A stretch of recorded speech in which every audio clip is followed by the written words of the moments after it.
18 साल की एक प्यारी सी लड़की। अवनी के भी सभी दोस्त अपने पार्टनर्स के लिए सरप्राइजेस और डेट्स प्लान कर रहे थे। अवनी भी अपने इकलौते प्यार के साथ वैलेंटाइंस प्लान बना रही थी। किताबें। अवनी को बुक्स पढ़ने का बहुत ही ज्यादा शौक था। उसके घर का कबर्ड बुक से भरा रहता था। बचपन से ही अवनी एकेडमिक्स में बहुत अच्छी थी, पर उसे सोशलाइज करना पसंद नहीं था। वो नेचर से थोड़ी शाय और इंट्रोवर्ट किस्म की थी। अवनी ने डिसाइड किया था कि वो वैलेंटाइंस डे पर अपने घर के पास वाली पब्लिक लाइब्रेरी से कुछ बुक्स इशू करवा लेगी। बुक्स के बारे में सोचकर ही अवनी के अंदर एक अलग सी खुशी आ जाती थी। उस दिन भी ऐसा ही हुआ। लाइब्रेरी में एंटर करते ही अवनी को लगा कि वो एक फैंटेसी वर्ल्ड में आ गई है। घूमते घूमते वो रोमांस नॉवेल्स के सेक्शन में पहुंच गई। बुक्स के बीच में खोई हुई अवनी को अचानक से अपने पीछे किसी लड़के की गहरी सी आवाज आई। अवनी। वो आवाज अवनी को ही पुकार रही थी। अवनी ने पलट कर देखा तो उसे कोई नहीं दिखा, पर बुकशेल्फ के कोने में उसे एक किताब दिखी। उस किताब की हालत बहुत ही खस्ता थी। उस पर बहुत धूल जमी हुई थी और अवनी उसका टाइटल भी ढंग से नहीं पढ़ पा रही थी। धूल हटाने के लिए अवनी ने उस किताब पर जोर से फूंक मारी। तब उसे उस किताब का टाइटल दिखा, the book of love. Avni को वो बुक वैलेंटाइंस डे के लिए एकदम परफेक्ट लगी, इसलिए उसने उस किताब को घर ले जाने का डिसाइड किया। लाइब्रेरी के इशू काउंटर पर बुक इशू करते समय अवनी की नजर इशू डेट के स्टैम्प्स पर गई। वहां उसे दिखा कि उस दिन से पहले ये किताब सिर्फ एक ही बार इशू की गई थी, और वो भी 1992, यानी पूरे 30 साल पहले। अवनी को वो किताब अब और स्पेशल लगने लगी थी। वैलेंटाइंस डे की शाम को अवनी घर पर अकेली थी। उसके पेरेंट्स डिनर के लिए बाहर गए हुए थे। अवनी ने अपने लिए एक कप कॉफी बनाई और अपने रूम में जाकर उसने अपनी नई बुक्स को पढ़ना शुरू किया। वो बुक सैम नाम के एक लड़के के बारे में थी, जिसे एक लड़की एना से प्यार हो जाता है और एना भी उसे प्यार करने लगती है।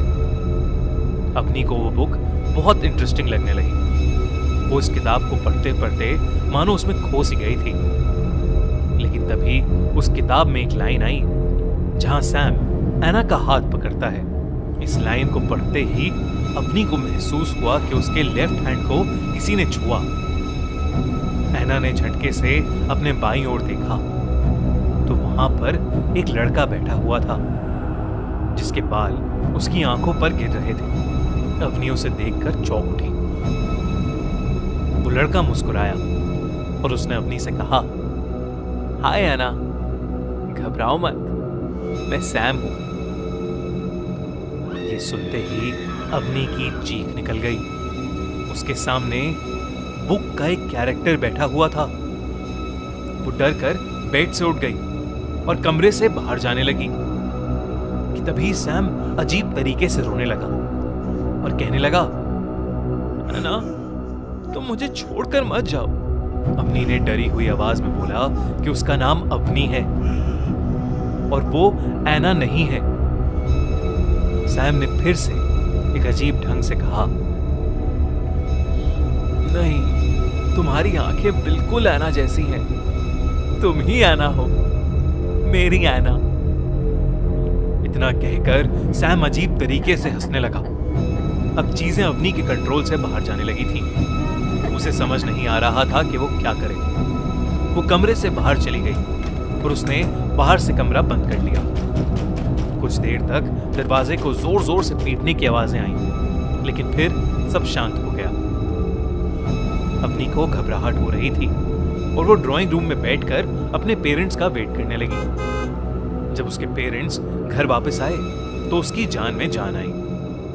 अवनी ने उसके बाद जब अपना रूम का दरवाजा खोला तो वहां कोई नहीं था।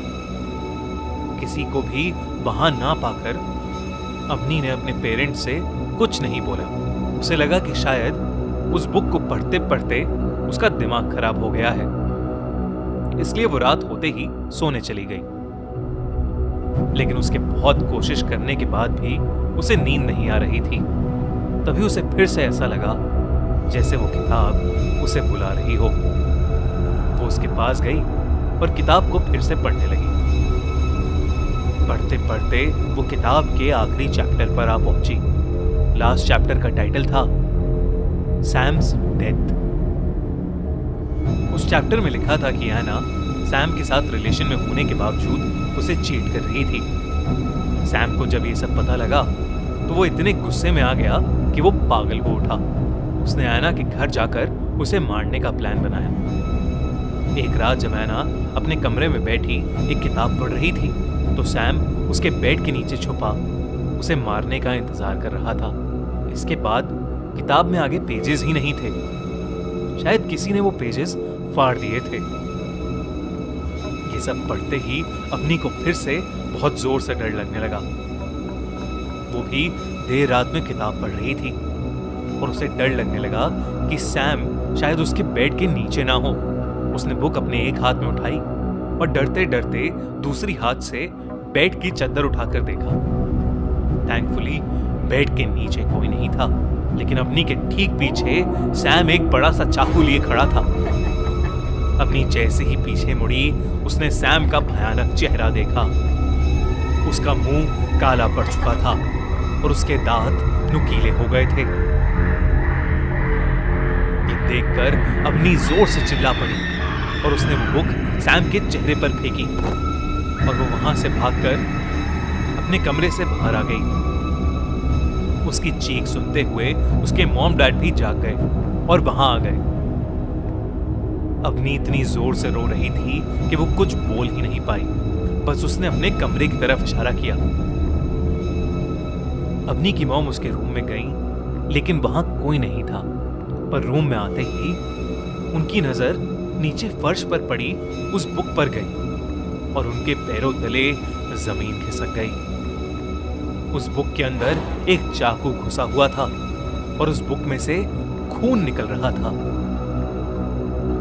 अवनी के पेरेंट्स ने तुरंत पुलिस को इन्फॉर्म किया। पुलिस ने वहां आकर उनका पूरा घर और आसपास का पूरा इलाका छान मारा, लेकिन उन्हें कुछ नहीं मिला। उस बुक को उन्होंने अपनी कस्टडी में ले लिया और वहां से चले गए। उस दिन के बाद से अवनी को सैम फिर कभी नहीं दिखा, ना ही कभी उसे उस किताब के बारे में पता चला।